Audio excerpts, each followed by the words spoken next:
I am now live here with OPHIRA EISENBERG from NPR's Ask Me Another. We are Yes. actually talking. It took a little while, but Yeah, because of course all I do is radio and podcasting, yet I can't get my audio to work today. It's just, like unbelievable. It's the only thing I should be able to do. The only thing.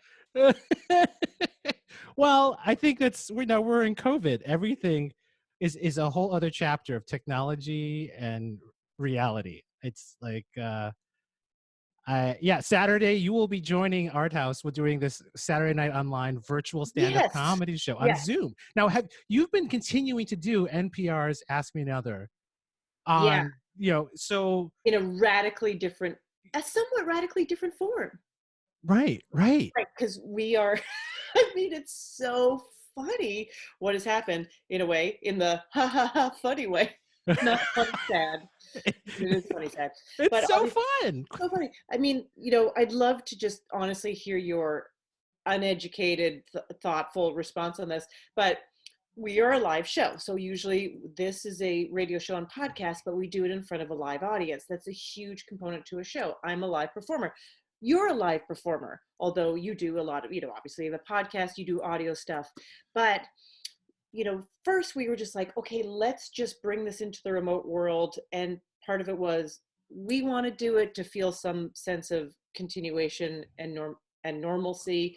And also, if we can, let's do it. And then also, like, let's not leave our listeners in the lurch, because if you are a fan of the show and then all of a sudden you're listening to repeats, that feels odd.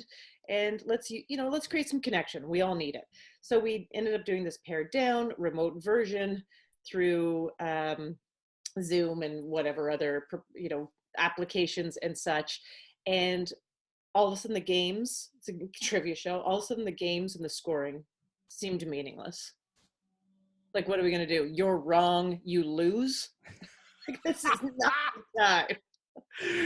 You don't get a ventilator. You don't get a ventilator. Right. I mean, there was never really any stakes at our show anyways, but it still was perceived stakes, and we did keep score to a certain degree. There was a winner, etc.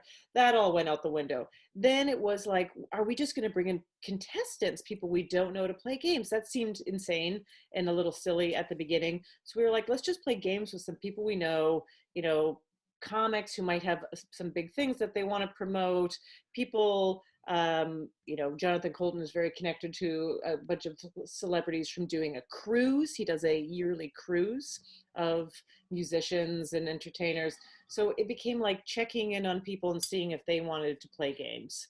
Right. And then as we did that, we were like, oh, let's just keep doing this. And it became more about Jonathan Colton and I joking around, us joking around with people that we're talking to who are friends or other performers, and no final round. I mean, I made a joke at the very beginning that got cut, where I was like, and we're not doing a final round because we're in the final round. This is all your dark Canadian humor. They were like, no, nobody needs that right now. Right. So in some ways in some ways we're like, maybe this is what we do going forward. One, because it is a different kind of show. In some ways it solves a lot of problems we had with the show that we couldn't figure out beforehand, production wise. And second, here's where I ask you, I mean, when do you think we're going to be back in a live venue? Oh God. Yeah, it's tricky because, so I'm one of the co-producers of the Jersey City Comedy Festival every year. Yeah. Crowds, whatever. And we're still having sort of like a gray date of July. If everything aligns, it's live. If not, we're going to have a virtual festival. Yes. Because what do we do? Wait a whole year till there's a vaccination? And so then it's like there's so many, and who's going to sponsor if it's live? Who's going to sponsor if it's virtual? If it's live, we'll be in a really, really super large space with people sitting 6 to 10 feet apart. I know. Or we do it outside so that it's completely just the whole for years, anytime anyone has said to me, I want to do a comedy show for I want to put together a comedy show, or I have a space where I think there should be a comedy show, or I want to put together a comedy show for a private event. What is entailed? And I would say to them, probably what you have said. Okay, do you know what a comedy club looks like? Dark, everyone's squished together uncomfortably, low ceiling, poor air quality, Yeah. not really bad food and questionable alcohol. Right. That's what you need to replicate, Right. because that's success. It is this contained, you got to get right. And so this idea of everyone being spread apart, open air, which is what we need now to survive. Like that's just anything else than that is uncomfortable. You cannot have people come to a comedy club or a comedy show with masks on their face. Right. How are you supposed to, there's no interact. Are we going to be performing with like a double barrel N95 and people all sitting there with it's kind of like we're all in a gas chamber, like we're all doing radiation work. Right. At that point, you just might as well do it this way. Yeah. Because what are we doing?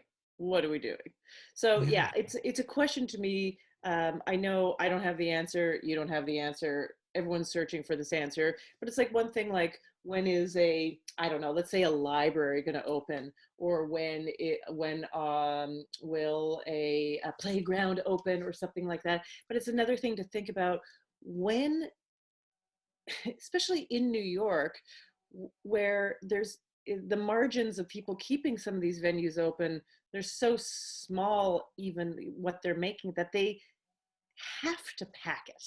Right. Packing it on the weekend pays for the rest of the week. Packing it these 4 weekends takes care of the whole month. But if you don't pack it, I mean, it's going to feel like, is every show going to be like a Tuesday night? Or is that even a cost thing that anyone wants to do? Do they want to pay anyone? Does anyone, is anyone also going to just put up with paying for that? They're like, no, I'll pay $25 at a 2-drink minimum for this totally dangerous experience. Right. It was going to be like a thrilled ride at Great America or Six Flags over whatever. Hey guys, pack into a room. We got seatbelts and we've got masks. I don't know. I don't know what live. I think right now we're all video focused, which is great. That thank God we have this to keep us feeling connected and entertained. I did see, I think it was on the BBC, their work section of their articles. There was an article floating around like how Zoom basically exhausts you in a different way. And I was like, you know what? I don't need this article right now. Okay. I don't need this. I don't need a bummer. This bummer thing that we're all doing. Here's another bummer about it. The only thing that's allowing some people to work and stay connected, also bad for you. Like I don't, right. I don't need like avoiding COVID. Bread is bad for your hands or something like that. I don't want it. They're going to say avoiding COVID causes cancer. Exactly. Yeah, I don't need the your relationship definitely will not survive this. Like I got it. But the divorce lawyer industry, booming. Yeah, I mean there are some industries that are going to be booming. I think transportation, as soon as we figure that out, is booming. I know from a friend of mine that works for Amazon that they basically are having holiday peak orders without the staffing. So they have decided just to do zero marketing because they basically don't have to. Right. Yeah. I mean, you're the only show in town. I mean, B&H Photo, you can order electronics from B&H in New York City, and they're faster than Amazon now that that Amazon's not delivering electronics for a month. It's all food. It's so interesting too. Like a friend of mine who's a musician tried to buy some guitar strings, and the earliest he could get them was July. Yeah. There's just, so obviously transportation, I think, eggs and milk all-time high. It's a good time to become a vegan. Yeah. I'm enjoying being vegan. I've got 25 pounds of garbanzo beans dry, 25 pounds of black beans dry. I've got 25 pounds of mung beans. I mean, I have enough. Like I am basically like Breaking Bad vegan stash. I could build an empire. Yeah. Plant-based empire right here. Yeah. But what do you miss? I mean, other than the obvious things, like, is there a little something you miss? I'll tell Miss you, like, like I food miss, wise or the world wise? well, you know what I miss? Like, this is very simple, but I miss walking down the street and deciding I would like a cup of coffee and just going into a place and buying one. Right. Just that, Right. like, just, I'm not saying I miss, shopping for luxury items or even travel. I'm sort of like, I miss being around people that I can't see for a while, but I don't miss travel. Right. We Right. Yeah. both I'm might like, not miss travel. I'm happy that that's not there's not some big commute happening right now. But I Oh, do, I miss actual eye contact. I know. And I want to know what someone's lips look like. You know, like, I've never seen someone's mouth in like a month. I'm like, oh yeah, I mean, it's weird to recognize people on the street based on this. Yeah. You know, I saw some neighbors I haven't seen in a month and a half. Like, oh my god, they're like, how'd you know it's me? I'm like, I've seen nothing. I miss hugs. I mean, I guess Yeah. you're in a family situation, so you're around people and there's contact. I'm like, you know, I my friend delivered vegan ice cream to me, left it in a bag in front of my building, and I looked at him 10 feet away. I'm like, Yeah. that's Yeah. intimacy. That's it. Trust me. Trust me. There's minuses of what I'm in as well. Stop being here. I mean, we are very lucky to be healthy, very lucky. So I always start things by saying that. But, there is also, I feel for a lot of us that have spent a lot of our lives, professional lives too. And if you live in New York, this is just a assumption. You're a high achiever and you do a lot. And right now, I feel like there is still kind of the pressure to be a high achiever because it's not like the email, it's not like the stuff coming in has necessarily stopped, but it Right. is so much, I feel so much harder and more pressure to be a high achiever when it's just hard enough to figure out how to survive on many levels. Right. Right. Well, it's Sarah Jones was posting about, this is not the overachiever Olympics. You Yeah. know, this is not, go out now that Corona is here. Now's your chance to really make it. Like I have the same thing in my head. I'm like, yeah, have I even taken a nap? I don't think I've taken a nap in the last 45 days. I can't even sleep. Like I wake up after an I have a hour. terrible time sleeping. Yeah. Terrible time. I Yeah. wake up and I'm like, and I'm like, I made the mistake. I order delivery like Imperfect Foods has like vegetables and meats and whatever, and they have some of them are slightly irregularly shaped, but they're great, and they deliver fresh every week if I choose every week. I Yeah. accidentally pressed the blue corn chips jumbo bag 8 times, so there's 8. But you can't lock me alone with that's like for me that's cocaine or Oh, some kind of yeah. like I'm like so the first night I'm like ate one whole bag and I'm like, oh, this is bad. There are other ones are here, and I was like trying to figure out what to do. Like I put them way high away. I tried to like I'm trying to like babysit my 5-year-old that's going to eat all the cookies at once Yeah. because the Well, first yeah I can't. yeah, you can hug those bags. They're big enough. You can Uh, hug them. yeah, well, I was hugging and then crying into them watching the news. Don't watch the news. So I actually had to give them away. I gave them to a neighbor along And they with. took them. Oh, they were happy to have them. They Oh, were, good. Oh, good. but I was just like, I have to remind myself they can deliver every week. I don't have to buy, for a 6-month Right. in a Period. bomb shelter. It's Well, there is that mentality too, right? Because that's where we all started with everyone just hoarding, hoarding, hoarding, which caused all kinds of problems. And then, the whole toilet paper thing, which mystified me from the beginning. I was like, why is this? Why are people hoarding toilet paper? But then I read a whole article on the supply chain. Basically, there's like certain toilet paper that goes to businesses, certain toilet paper that goes to domestic stores, and no one's using the business toilet paper. the, Basically. the single ply abrasive Yeah, no one's facial. getting those huge rolls that you Right, find, in a movie theater restroom or what have you. So, right, yeah, right, there's a lot of those supposedly up for grabs in some warehouse right. somewhere. Right. Someone's on eBay selling off it Yeah, right. by the Exactly. pound. They're selling it by the pound. That's right. Well, what are you doing now to stay? sane? Like, do you like, how are you? You know, not much. The secret is nothing. I mean, I don't have uh I'll just say it however it sounds. This is a very different experience if you have to take care of a small child because you basically have no Mm, time. You have zero time. You have right. less time than you've ever had because and there you have no help. And there's no divider between your life and their life. Even when he's napping, my son's napping right now, and there's like a door here, but it's hard to, I can't it's I don't lock it. I'm not gonna lock it. And when I leave that door it just starts. So I know for many people who have kids have felt like this extra thing that everyone else is like, to stay sane, I'm going through old photos or learning how to play ukulele, or did you know Harvard is offering free courses right now in literature? And we're barely like, we are just not there. We are basically like, how do we entertain this kid? How do we get this done in time? Cleaning pots, cleaning dishes, resetting, just constantly resetting, like eating, resetting, eating, cleaning, resetting. Right. You're Um, staging and breaking down, staging, breaking Staging and down. breaking down. And in between that, I'm trying to do some work.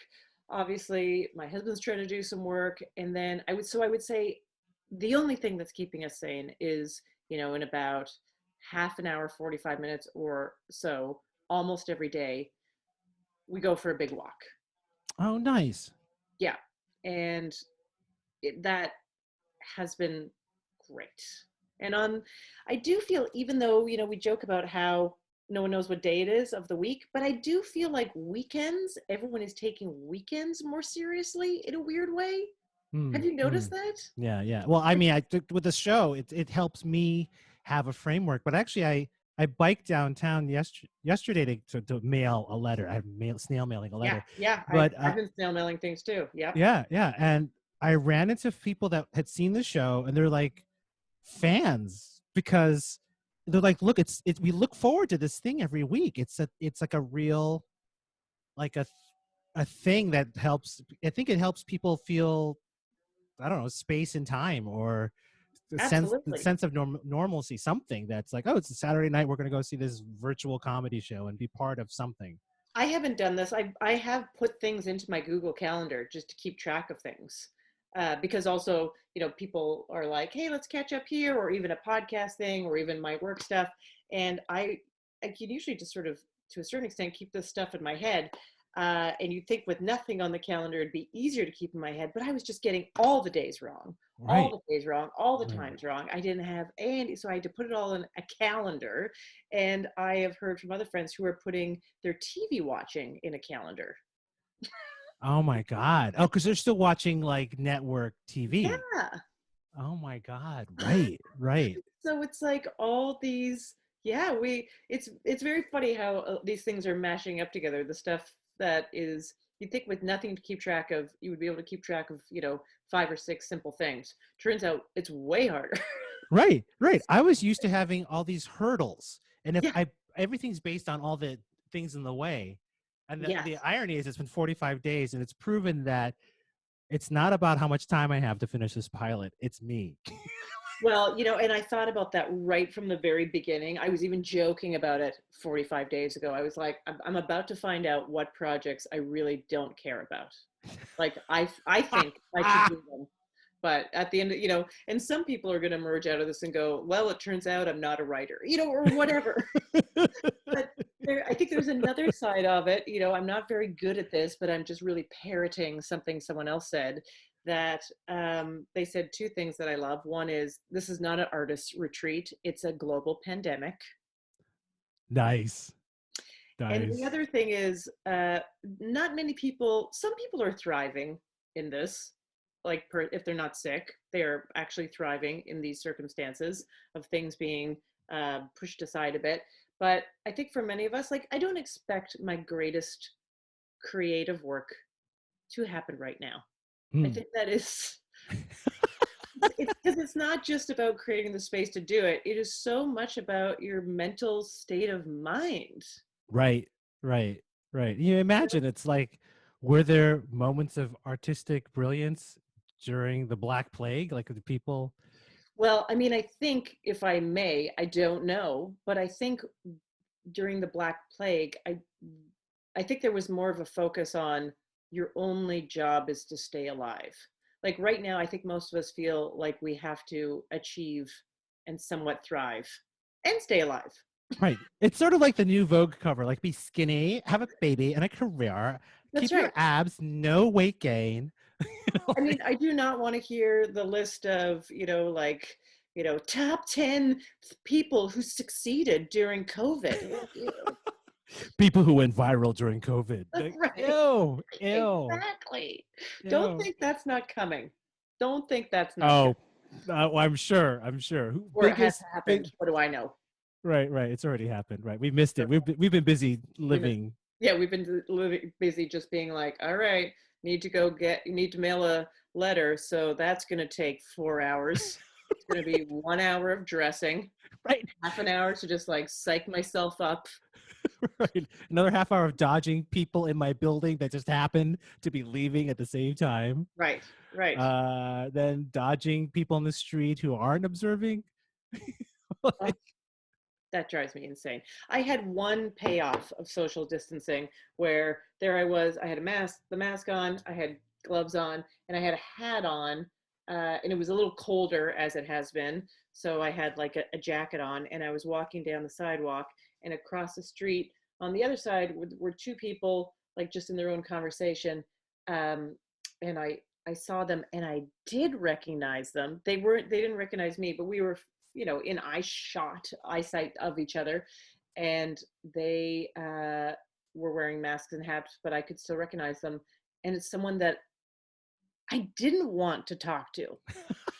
And thanks to the laws of social distancing, we just passed. And I was like, hey, it finally worked for me. This is one upshot. It's like new COVID's just the new boundaries. Instead of no mean no, is COVID means. I know. I mean, listen, I want to come out of this like the next person, but I also would love to shout 6 feet at someone the next time that I don't want to deal with them. Right, right, right. I mean, what are the, because you think of it, even if we get the vaccination, we are now all, it's all posited in our consciousness that the next pandemic will happen. And how will we handle contagion? How will Right? we handle it in social situations now that we know, like, slobbering on someone, which is just the equivalent of shaking their hand or whatever, is, it can be a vector. It can be Well, there's all those things like that. Like, what does it mean to these? You've flown all around, and you know how they've overpacked the seats in planes to make more money off of them. Because I mean, every single time I'm on a plane and you see how the window doesn't align with the seats, that drives me crazy. Because that means like they did a little this and a little this to shove more in there. It's not how right, it's right. supposed to be. And subways in New York have been overly packed now on Yeah, certain lines for it's just like you can't even believe it, and just notoriously dirty. I mean, right, I know people right. that work for the MTA and they sort of roll their eyes when at, they're like, oh yeah, they say they're cleaning it. I mean, they do not paint a pretty picture of how that all runs together. And you do just wonder, like, yeah, how going forward we're all going to be like, no, this is fine. Yeah, I mean, because there's a certain base level of filthiness in New York that you just accept. But now we're like, we we're there's a hyper consciousness around or vigilance that, Yeah, like, what do you do? I mean, I before the whole thing locked down, I was already in the club early, wiping everything off with my own little stuff. Just so like, okay, I'm gonna clean the mic, of clean course. the cord, clean the stand, clean the doorknobs, just so that And then Yeah. between shows, I would do a little touch up, and then thinking, am I the crazy one? And now I'm like, oh my god, what was I even doing in the basement of this little club doing No, I that? mean, I Yeah. was at a club at midnight when I was doing like the midnight show at the Cellar, actually, when that notification came through that basically that was it. The next day there was and at that point they were seating less people. they had a thing where, everyone got their own mic, and when you were done, you put your mic in like a dirty bin, and everyone was, trying, but like, which all were nice gestures, but actually irrelevant.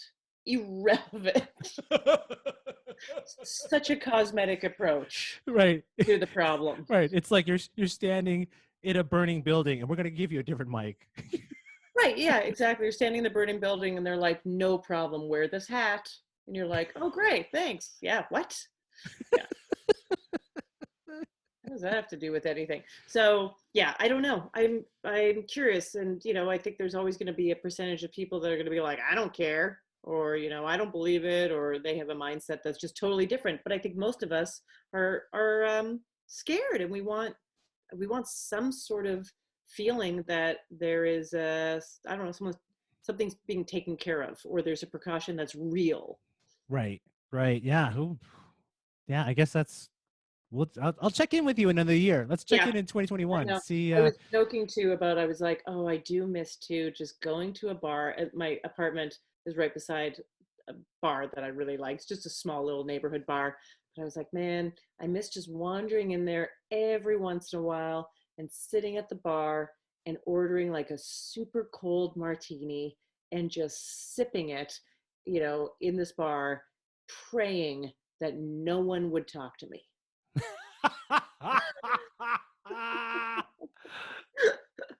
I used to just go to these, here in Jersey City, there's always these little places to sit and just be on my laptop and just work on something or just meet some friends and get some ramen or whatever. Or just if I'm on my own day myself, there's a vegan buffet down the street and I could just go there and grab and I'm like, I guess they're still open, but there is this kind of weird, like, you're gonna enter and like remove your food and then exit, but like you're sort of doing it in this, like, don't trip the laser, don't trip any, don't step on the landmine, don't trigger anything. Like it's not the same experience. No, and I know places too have like reduced their staff, and so they have longer waits too for food, and they want you to obviously order from them or what have you, because it helps keep them alive. But I will say, we wanted to order some kind of fancy pizza from a place, and we called them up a few days ago and we're like, hey, we'd like to order a pizza, this and this and this. And they were like, yeah, okay, we can, that's going to be ready for you on Thursday. We're like, what? They're like, yeah, we can get that to you on Thursday. Wow. It's like an Amazon delayed delivery. Yeah, so we were like, I guess we're having pizza on Thursday?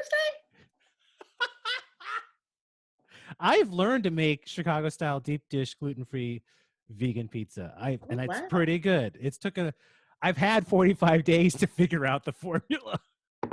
I know, right? I've never been a chefy chef, but I'm like, I want to eat. I want to make, and I actually, instead of binging food, having to slow down and like make it, by the time I've done making it, I'm like, am I still hungry? I mean, I'm hungry, but if I had just had it, I would have eaten like, I know. I was actually thinking about that too, because I'm the same way. Sort of the process of making the meal really does cut my appetite in half. Part of it is because I think I'm tasting, but very little. But there is something about it. I think there's an emotional thing. Yeah, and people have always pondered this thing of like, how do never trust a thin chef or something like that, And it's like, no, I totally get why. Because if you're just making food and surrounded by food and I don't know, also you're just sort of like, it's like eating small hors d'oeuvres for a few hours. Right. Satiated by the whole thing. Yeah. Yeah. I think a lot. Well, I think just for me, I'm an emotional eater and I have been able to get away with it. Somehow I have other things I must do. I'm a compulsive workoutaholic. I don't think I am either of that, but somehow I manage. My metabolism allows me. Maybe some people like drink and black out after one drink. I can just keep eating and somehow I'm okay. Yeah. Have you done a bunch of virtual Zoom comedy shows yet? So I've done stand-up shows. I've done storytelling shows and stand-up shows that have been more like this a little bit. Right. where it's, you're doing more material, but there's another person right there to bounce it off of or react to it. I did an Right. improvised stand-up show where there was a bunch of us, and you get a topic and you just sort of riff on it, but you sort of other people could jump in if they wanted, so it felt Oh, okay. So half stand up, half banter. like a writer's table on Zoom or something, like people Yeah, are right, punching up right, a right. thing. But actually just doing an amount of time straight to Zoom. Yeah, I haven't done that yet. Oh, I okay. will do it. Yeah. I will do it tomorrow. Oh, okay. Okay. Well, this Saturday and every Saturday in May, 8 p.m. Eastern, I'm doing uh, it. you're going to do this. You'll be our headliner this Saturday, May I know it's 2nd. exciting. So and what's been interesting is I realized I've seen only a few other I mean, there's only so many shows happening right Yeah, now. So, yeah, but I've seen like, and what I like to do is that I host it, and I have everyone, like maybe half the audience is, I call them front row, video on, yeah. audio on. Then a lot of people like to just sit in the back with no video, no Totally audio, fine. and but I'll do a little crowd work. I'll just go click on different people, chat with them, do a little whatever, little snark, little boop, and then next person, and it's like kind of like when I host a real show, you want to scoop the room up, right? And then you Yeah. bring them together. So I like doing that. Not everyone does that with their virtual shows. Some of them are like, okay, next up, and it's sort of like a factory of people coming So right, together. I've watched a couple of them too because I was curious and I was like, what are people doing? And I noticed that there was like a variety of approaches. But for me, it is, and storytelling is kind of a different bird because it is just, you love audience interaction, but it can feel a little It's not essential, it's not as often, I think, right? in that same way. But so I think the stand-up Zoom thing, like, tell me what you think. I feel like people are obviously trying a lot of new material in a way because they're also talking about the environment that they're in. Right. And then I've just seen other people do stuff like I don't think they would do on a regular stage because now they're in a different situation. Like they're showing off stuff that's in their environment, or this one Right. guy was like making a grilled cheese, and I thought it was very funny, and I actually appreciated the sort of like the walk away from the traditional format to be like, come on, like this is a little bit different. So let's do something different. Yeah. Right. Right. I think that's important. I think I've also seen people that just are like still in that old frame, and some of it works, but some of it's like, just be aware of what this is, a different medium. So Yeah. like, how do I, it's kind of fun because you can, I don't know, and maybe this is kind of my own process of how aggressive am I as a host, because when you see someone in a club, I can draw something out of them and do a reading, but when you can see their whole room or their apartment, like how far do you go, like, Sure. because You know you what know else I was thinking of, which is interesting? I was just thinking about this last night, is that for a stand up or a performer of any kind, I do think, here's me being super optimistic. I think this medium offers something really positive because you or I could walk into a live room and we'll take a look around at everybody and we'll sort of start making a bunch of assumptions right. about these people, who they are, what they like, what kind of mood they're in. We do that. Comics walk into a room, they look at the crowd and they start making assumptions. And sometimes you start thinking like, oh, you know what? I feel like this is the kind of place where I'm going to start with this. Or this is the kind of place where I'm totally not going to touch that material because what's the point? And then Right. you get on stage and you start with a couple bits and you listen and you go, all right, yeah, okay, we're cooking with fire. We'll keep going this way. Or sometimes you make radical decisions while you're performing because you feel like you could do a better job with some other stuff. Right. And I feel like in this medium, there is no way to do that. Well, but it's very Zero way. right. Zero. Right. But you're like, am I scooping and building momentum? Am I, well, let's moment. You'll never know. So it's really becomes like you're going to do what you feel like doing and what you think is your thing. and whether they like it or not. But it's funny though. You can find when the audience responds and you hear them. Some comics have been but it's slingshotting around. It's not the same dynamic because it's like I mean, we could still mute someone who's too noisy or their kids run in the room and are screaming or their dog. You have some of these weird kind of funny things, but the dynamic at a club is I have the light and I have the sound and I'm a little higher than you and I can sculpt the audience at you. But in this, it's like, if I start interacting with someone, the power dynamic is still different. It's like they have as much volume as you do. That's right. So, I mean, they're not empowered in their own way, but sometimes some people are like, there's some regulars that come back, they can't wait to snark. They'll snark in the chat. I'm like, oh my God, there's comments going on in the chat. Do I address that? Do I not? And what do you pick? What do you not? But it's like, oh my God, there's all this kids over here. Hey, pay attention. Class is up. There's all kinds of different things happening. Yeah. I know. And there's no bouncer to come over and be like, could you be respectful to the performer? I know. Right. I know. We're helping. Yeah, I know. I guess that's the thing, right? Right in the middle of any of these things, I could just stop my video. I could be like, really? You have a problem with that? Fine. Right? Magical. Right. I just want you to know I'm not talking to you or you. Watch, click. Right. I mean, it's like that. That's my power too. Oh, you have power? Here's my power. I'm out here. Sorry. Thank you. I'm not available right now. Just talk to my icon. Talk to my icon. Right. It's like talk to the hand. Talk to my emote. Talk to my avatar. Yeah. Talk to my better photo of myself. Yeah, exactly. Well, I'm so glad you're joining. So for those who are listening in at the last second, OPHIRA EISENBERG of NPR's Ask Me Another will be headlining this Saturday, May 2nd, 8 p.m. Eastern. How it's going to go. It's very exciting. Well, it's exciting. It's just we're going to jump off a cliff together and we're going to see what happens in this new chapter of a virtual stand-up comedy. Right. Jump off a cliff of a cliff. Well, yeah, you're going to jump off that cliff and then you're going to hit something.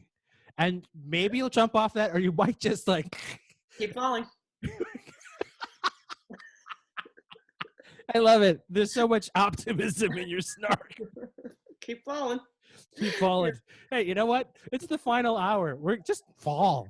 That's what I know. I also, not for nothing, but it will go great. And I'm really looking forward to it. So I think it's a great assault. You're already signing your will. Also, right. It's also sort of like, if we all fail on Zoom, it's okay.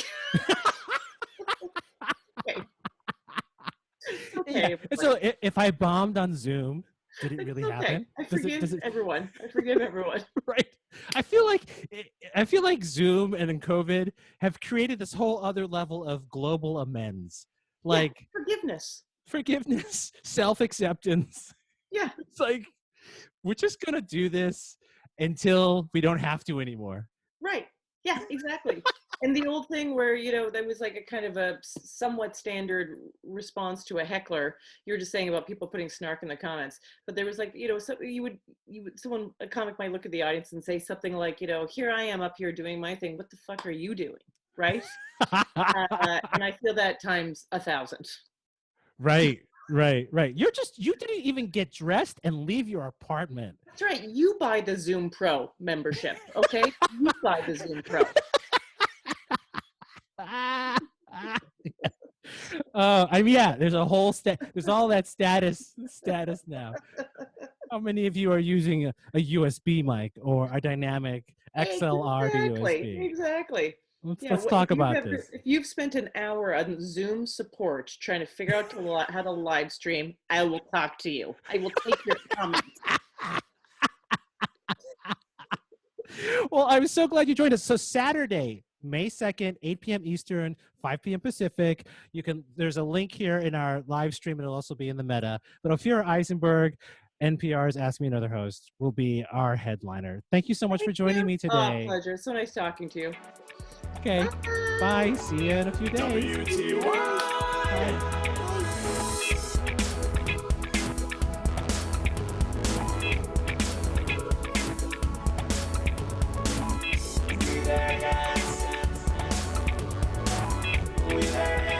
a comedy journey.